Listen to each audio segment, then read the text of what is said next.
Hey everyone, this is Kirk Mastin here at Mastin Labs, and welcome. Today, today we've got a video on how to get perfect skin tones with one weird trick. Actually, it's a few weird tricks, but I just wanted to say that. Yeah, skin tones are hard, right?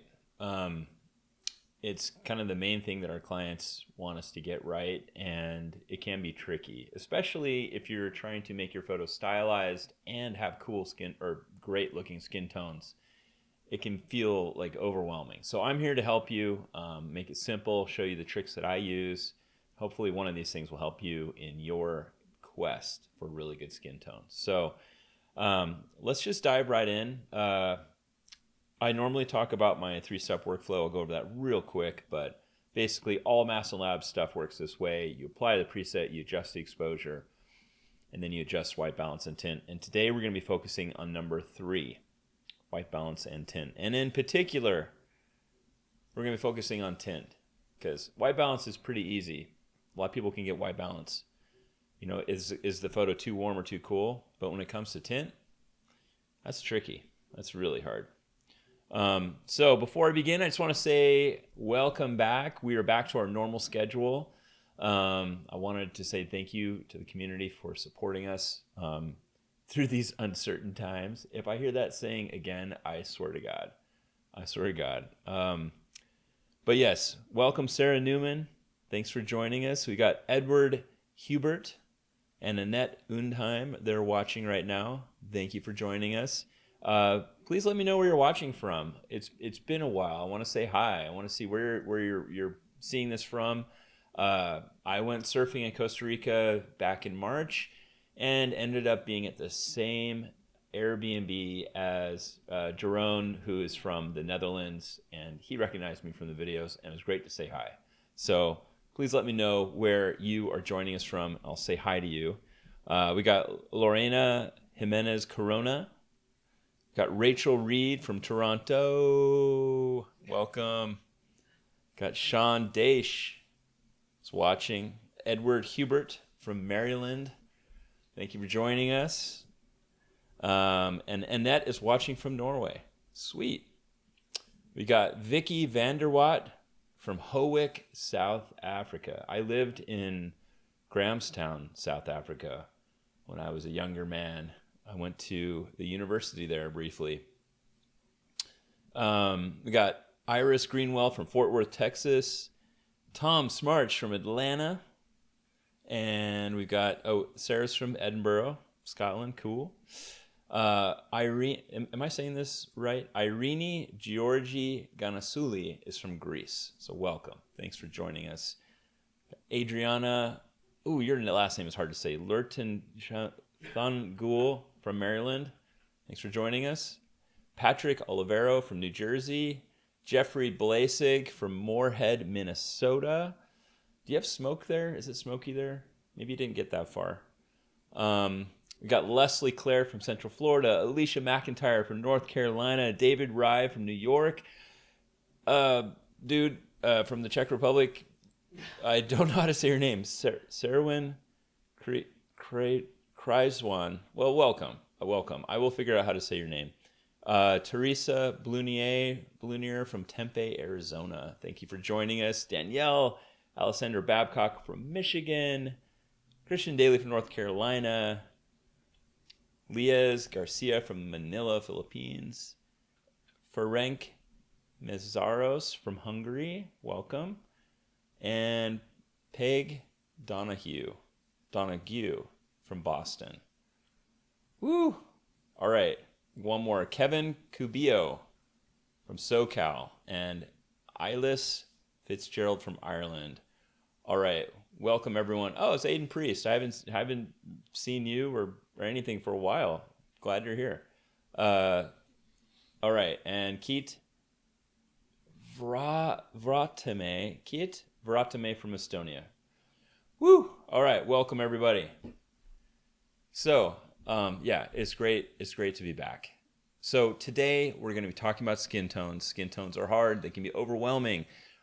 But with a few tricks, focusing on the tint slider, and that's all we're going to talk about today, you can get really beautiful skin tones And you can also get that film look that you want. So whatever film emulation or preset that you're trying to use, especially from Mastin Labs, I will help you get really nice skin tones within that style, because that is the question that keeps coming up over and over again, and it's a very valid question, because your clients, they want to look good in their photos. So and sometimes it's really hard to get the skin tones right. So here are some weird little tricks. Let me start with, I'm going to start with, oh dear, let's see. Let's start with this image. Okay, so this image is by Camille Yadron.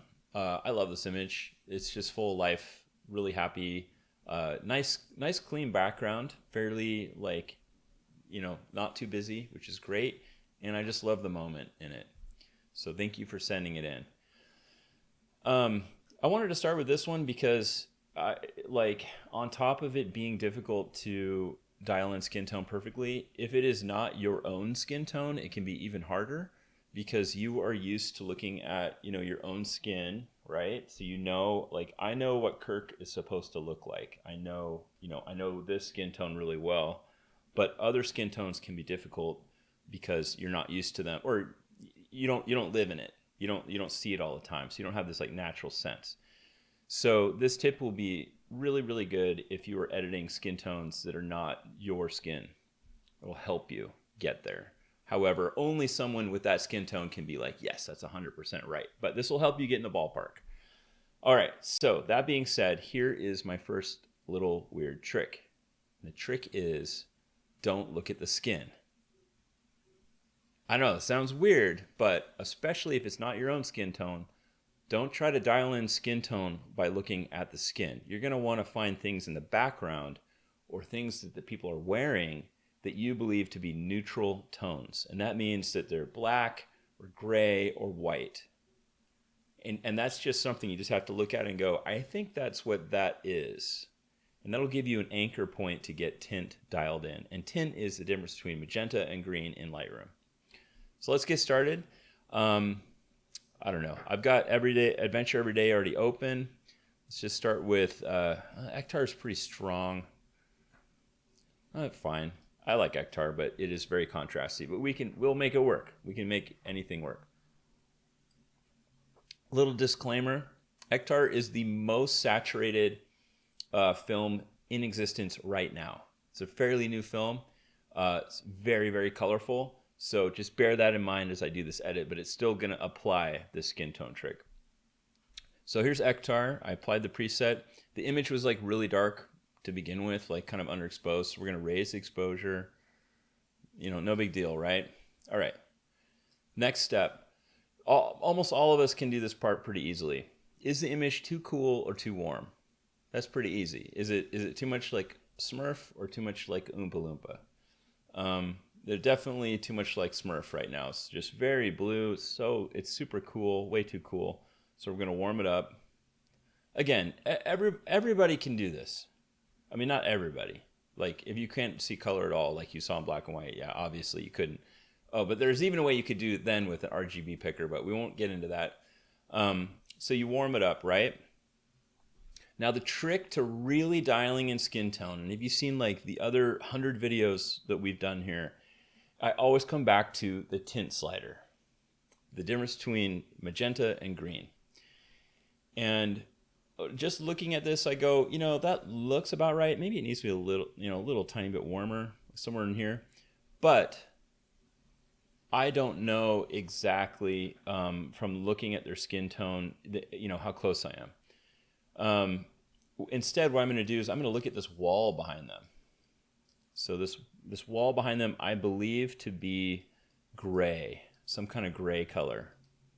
And by looking at this wall, I can zoom in and I can use the tint slider to see if I can make this neutral more neutral. So meaning remove any kind of color cast from it. So I'm going to slide the tint slider back and forth and see where I can kind of hit that perfect neutral. So this is too green, obvs.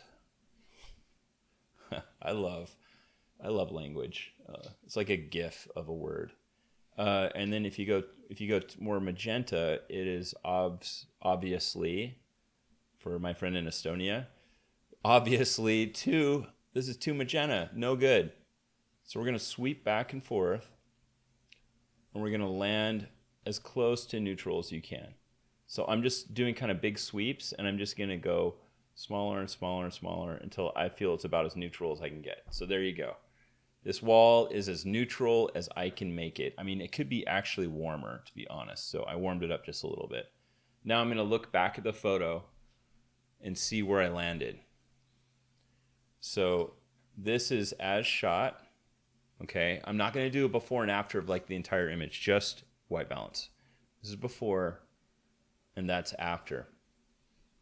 And by kind of, focusing in on a neutral, and in this case, it's the wall, everything else should lock into place. Not only skin tone, I'm talking like everything is going to lock into place as good as possible. You're going to get as much range in color, like clean color, of all the colors on the color spectrum.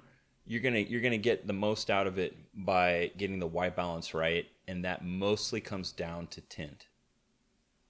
Almost 100%. And this is your job as a photographer, is to learn how to see light and color. There's very little separating a lot of us from the average person who could just go buy a camera, because the camera does a lot of stuff now. What's going to separate you is what you shoot, the content. I mean, that's the most important, obviously, I think. What you shoot, and also how you see color and light. That is what's going to make you a professional, not just someone with a camera. And tint is hard. It's just straight up hard. But that is what you spend your time on. When I was a kid, before digital, I spent my time in the darkroom. And this is all true. I spent my time in the darkroom. And then digital came along and we had JPEG, and you couldn't screw it up because it wasn't raw. So you had to get the white balance right. And as I walked up one hill and then down the other hill, I started to see color really well. Well, now you still have to see color, because even though it's a raw image, you are going to have to get it right in Lightroom. And tint is hard. Let me show you another example. All right, so we got this from JZS Photography. Let me edit this with, I don't know, let's just do Fuji 400H. Okay. We're not going to go too much into presets or films today. Just talking tint sliders. So Fuji 400H is a very neutral film. It's very pastel, light. It's nice. This is kind of a high key image. This could go dark and moody too, but whatever. I'm going to do Fuji 400H. I applied the film. I'm going to check my exposure. I know that Fuji 400H in particular likes to be light and airy, kind of high key. So I'm going to just bump this up a little bit. Big whoop. Who cares? Doesn't matter that much. Now let's get to the important part. All right, temperature. Are they too cool or too warm? In fact, I'm going to stop right now. I'm going to ask you guys, if you think the image is too cool, give me a heart. No. If you think the image is too cool, give me a thumbs up because it's blue. And if you think it's too warm, give me a heart because that's a warm color. And we'll see. And there's this awesome delay because I'm broadcasting from the moon.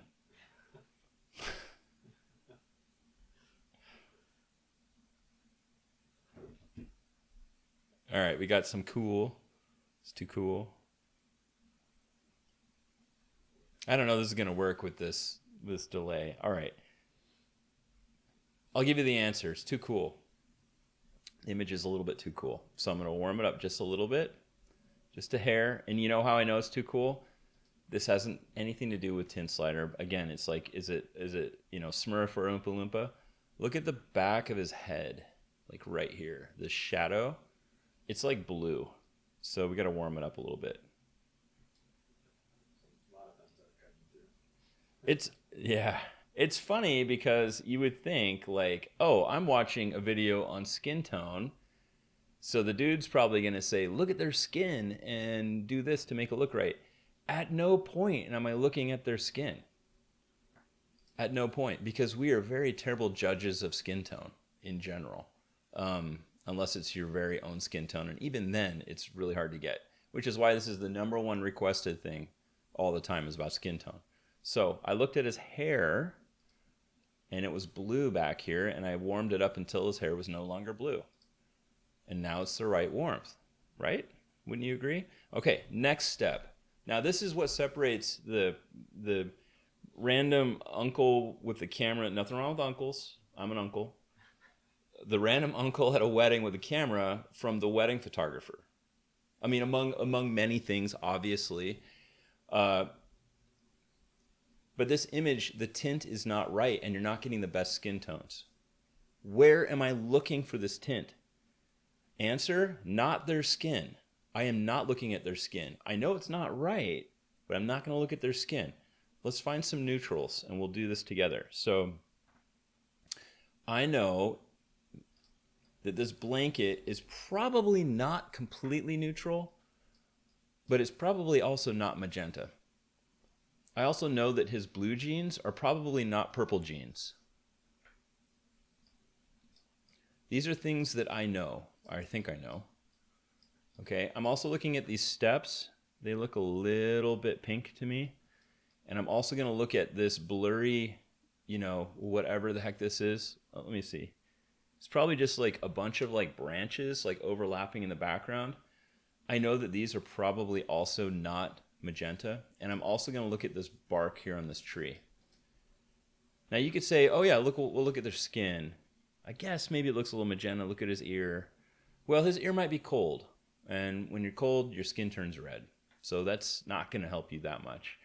But let's just look at this blanket. Let's zoom in over here. We got a nice group of things. We've got, there's a lot of crotch right there. Let's go right about here. We've got the blanket, we've got his jeans, and we've got these steps. So this is where I would look to get the tint dialed in. So looking right here, I'm just going to slide towards green a little bit. I'll show you before and after. So this is before. Now you can really see it. So here is after. Okay, that might have even been too far. Just looking at that, right about there. Okay, now I'm going to look back at the image. Perfect skin. Boom. If I had a microphone, I'd be like, but I'm not leaving. I'm not going anywhere. Does that make sense so far? It's one weird trick I keep showing over and over, but oh my God, if people could just like internalize this knowledge, the world would be a better place. We would just have less support tickets and stuff, but it would just make your life better as a photographer to really figure out how to get tint dialed in. I swear, if you can get that part dialed in, oh. All of your photography is going to be so much better and more consistent. It's so important. Okay, here we go. This image is great because we've got different kinds of skin tone. We've got very colorful outfits. We have green in the background. We've got like this castle thing in the background. This is by Abul Shah, super nice guy, great photographer. And I like this image because we got a lot here going on. This is a challenging image to get the white balance right, because where do you start? We got all kinds of things going on here. Most of us will say, yes, too cool, so we'll address that. But when it gets to tint, it could be a little trickier. And getting the right tint is going to make everyone in this photo look their best. So I don't know. What do we want to do? Let's do Superia. I don't know. I would normally do Fuji 400H, but we just did that one, so let's do Superia. All right, bam. Super colorful. Let's do lens correction. There's some kind of weird distortion happening up here in particular that I don't like, so let's do that. And nothing happened. Are you using a weird lens, Abul? Let me see. I bet you are. Let me just check real quick. No, it's a 50mm Nikon Z6, or on a Nikon Z6. Maybe there's a profile yet from Lightroom, so whatever. Ignore that. Okay, so we applied Superia 400. I'm going to do all soft just because there's kind of this harsh overhead light, high overcast, You can see like her nose is like super bright, all of their noses. It's still harsh light, even though it's like diffused. It's probably in the middle of the day. So let's do all soft. Whoops, not all hard. How about all soft? There. Okay. Now we're cooking with fire. All right. So are they too warm or too cool? I'm going to say they're a little bit warm. So let's just bring it down just a tiny bit. That looks good. I mean, already that's pretty super nice color there. I mean, Superia 400 is a fantastic film. It's a drugstore film. It's great for almost any kind of situation. It's not as like wild and out of control color as Ektar, and it's also not like super pristine, sophisticated Fuji 400H. It's kind of in the middle. It's your like your everyday, you know, ride or die look. So it looks nice on this. Looks really good. Okay. Anyway, so we've done temperature, cooled it down. Now tint. Is there a problem with tint in this image? Let's take a tour of the image and see what could be neutral in this image. Okay, first, ignore skin. Don't look at their skin. Don't look at them even. Let's go take a look around. So we've got these chairs over here. These like wood and steel chairs. They look a little bit, I don't know, maybe green or cyan to me. Let's look over here. This wall back here. It looks fairly neutral. It looks a tiny bit green to me. These windows, these reflections in the windows here, they look definitely cyan, or these crossbars in the windows, like the things holding the panes in, they look a little bit green or cyan. By the way, cyan, if you can't like think of what that color is, look it up. That's a really important color. It's kind of a green blue, and it's very important. And these curtains in the windows here, they're like a little bit cyan too, a little bit green. So what I'm going to do is I'm going to just go in and add just a little bit of magenta and see what happens. And I'm not looking at their faces. I'm looking at this window back here. So add just a tiny bit of magenta. Yeah, maybe that's too far. Let me check. Okay, this is before. That's after. That might be a little bit too far. We went from -42 to -34. So maybe like -38. These are not like pure white anymore, these curtains, but I kind of don't expect them to be exactly.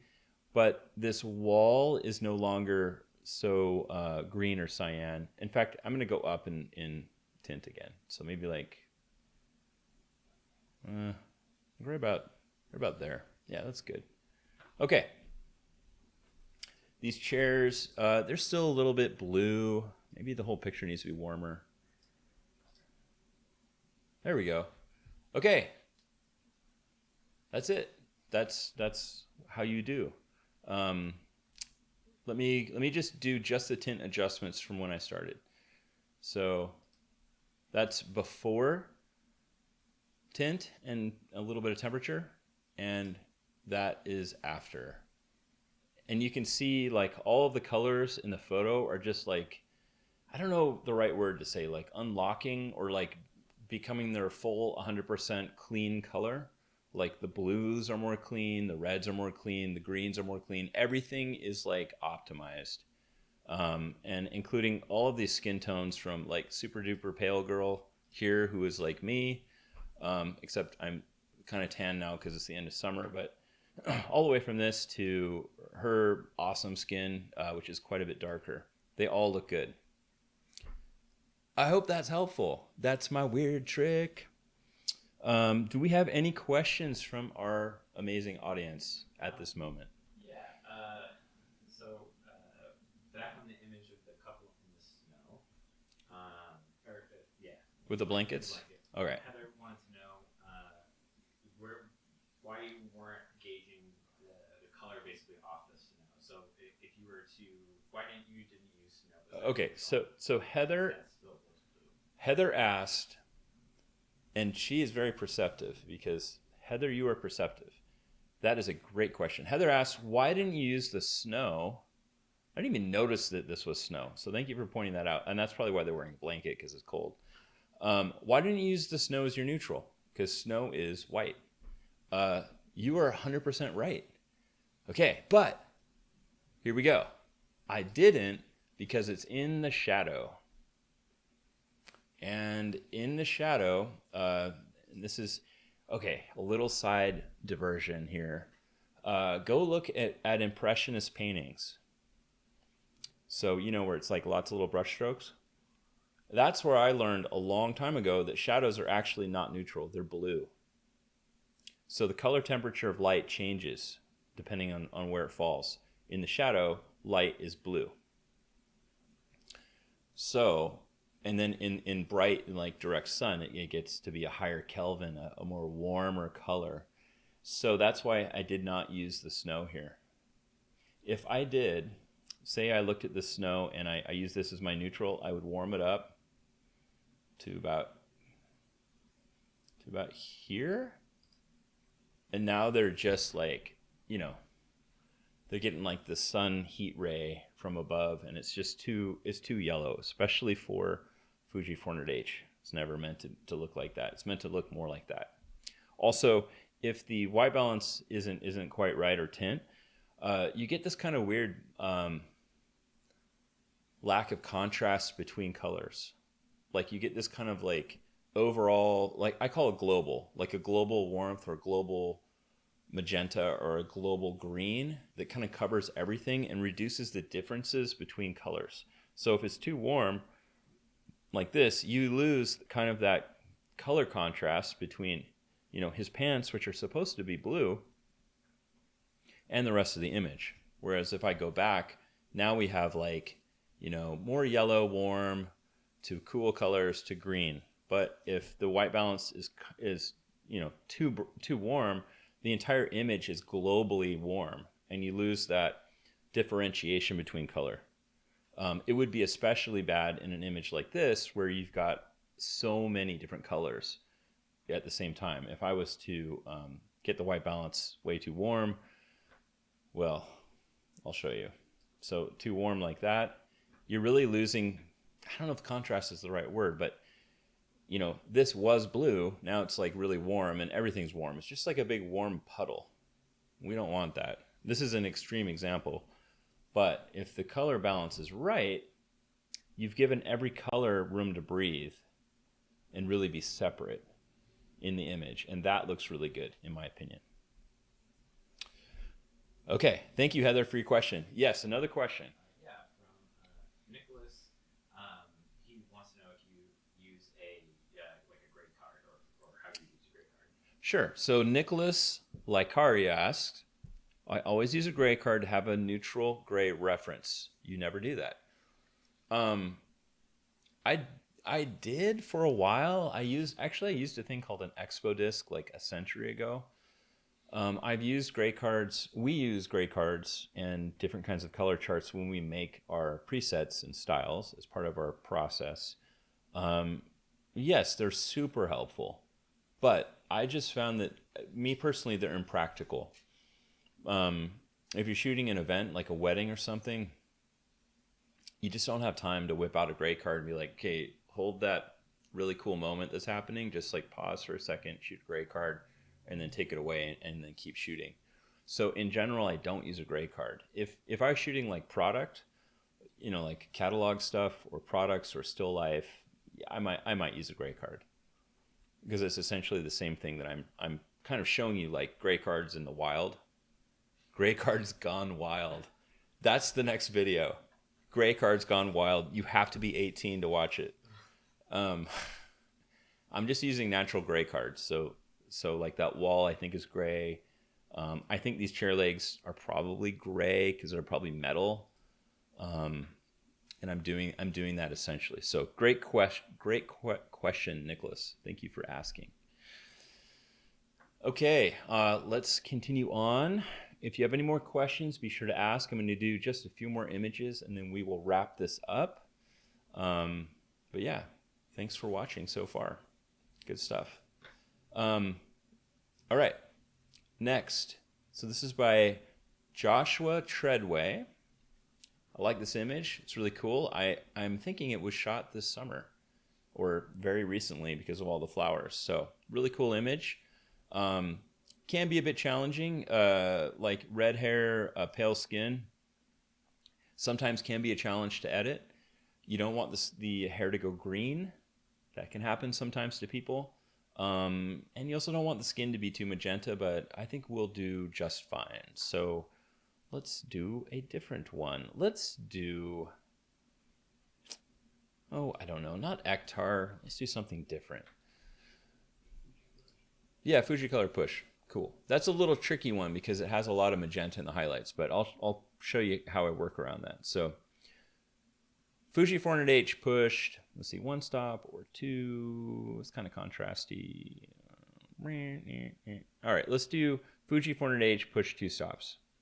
So pushed film, in a nutshell, and this is another video, and we had a great question about this in groups, so I will answer it real quick.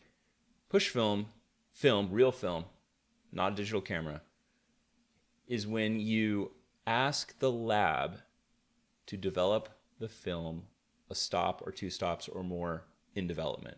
So you're shooting 400 speed film. You set your camera to think that it's 800 speed. Okay? So you're lying to your best friend, your camera. You're saying it's 800 speed. And then you take it into the lab after you've shot it. No other funny business. Just that. Just set your meter at 800. But it's actually 400 speed film. Take it to the lab and you say, look, buddy, I got to repair this relationship with my camera. So you've got to develop this film 1 extra stop in development plus 1. And what happens is this magical process where the film is cooked a little bit too long in the developer, and it actually kind of artificially increases the ISO of that film, making that 400 speed film into 800. Kind of. It's a very simplified version. But what happens is you get all these cool effects. The shadows may have a slightly different tint. The highlights may have a different tint. The contrast will definitely increase. The saturation usually increases, and all these things happen. So this is Fuji 400H push 2 stops and made into a preset. What happens is you get a lot of contrast, a lot of saturation, and you get some pink in the highlights. But we're going to take all that into account and still get good skin tones. So here we go. Because that's what the person wanted if they're using 400H push 2 stops. It's a look. It's a vibe. It is a vibe. Okay, so we applied it. We applied Fuji 400H push 2 stops. We're going to increase the exposure. I think we should use highlight soft because, again, she's in this high overcast environment and the kind of bright parts of her face, like her cheekbones, nose, forehead, are getting a little too bright. So we're going to knock that down using highlight soft. Like so. Very subtle. Okay, now we are going to, without zooming into any neutrals, I'm just going to look at this and go, is it too warm, too cool? I'm going to say, I don't know. Let's try both. I say it's a little too cool. So I warmed it up a little bit. Now tint. All right, so we're looking at tint. Where the hell do I look at tint in here? I mean, what in nature is neutral? You could say maybe this like wire thing, but I can't even be sure of that. Her pants, I think, are black, so that might be where we land. And maybe the shadows in the trees? I don't know. Let's find out. So I'm going to just work off of her black pants. And using my eagle eye vision, they look a little magenta to me. So I'm going to slide the tint slider down. This must look weird to everyone watching. I'm actually looking at a monitor. I think right about there. That looks pretty neutral right about there. Just looking at her pants. Let's see how it turned out. That looks pretty good. Maybe a little too warm. Oh, or yeah, right about there. Okay, so let me show you just that tint adjustment. In fact, I'm going to take away the temperature stuff. Okay, so pre-zooming into her black pants, okay, and then here is post. It's a very subtle difference. Let's do it again. So this is before, and this is after. You know where I see it the most? Right here. So here's before. It's very, very pink, just kind of on the side of her face. And then you get to here. It's knocked down. It's no longer kind of too pink, and her skin looks really good. And then I changed the temperature a little bit. Oh, I think I changed it and changed it right back. So whatever. We'll just leave it right there. So that is with looking at her pants. Question. From Sean, do the presets affect the white balance of the original image, or are you working for the add a shot and then eyeballing from there? Do you ever use the white balance dropper tool? Okay, great question. Do the presets affect the white balance of the original image? No, they don't. Well, kind of. Some films, some actual films that our presets are made from, they do tend to be warmer or cooler just straight out of the gate when you shoot them. You know, so if you were to shoot Ektar and Fuji 400H under the exact same lighting conditions, like 5500 Kelvin, like daylight outside, Ektar is going to appear warmer and Fuji 400H is going to appear cooler. And that is just the nature of that film. It's kind of part of the aesthetic of that film. So the little white balance eyedropper thing, I do not advise using it.